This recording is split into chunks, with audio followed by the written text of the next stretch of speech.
The political parties are appealing for supporters across the country to come to Norwich and help with campaigning.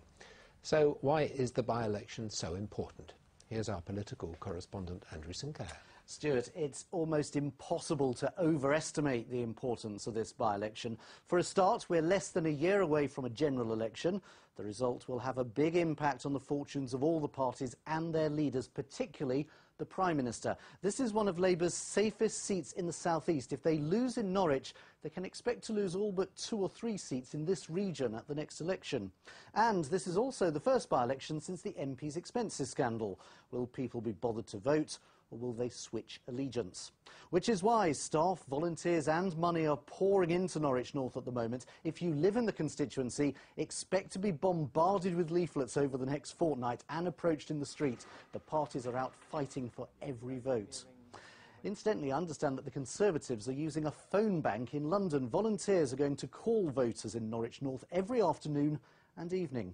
So, what do we know about the constituency? Well, it covers the northern suburbs of Norwich, and it's traditionally been a Labour seat. They held it from 1950 to 1983. Then it went to Patrick Thompson of the Conservatives from 83 to 97.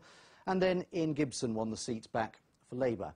At the last election, Labour had 45% of the vote, the Conservatives 33% and the Lib Dems 16%. But a lot has changed since 2005. Look at this ICM poll, which was conducted just before the by-election was called. Now, they didn't question many people, so it could be out by around 5%. But look at the Labour vote. It's substantially down on 30. The Conservatives are on 34, the Lib Dems on 15. And there's the big change. The Greens from very small figures up to 14%. Meanwhile, the Eastern Daily Press did an analysis of last month's local election results ward by ward. If everyone voted the same in the by-election, the Conservatives would have 40%, Labour would have 18.5%, and the Lib Dems and Greens would almost be tying for third place.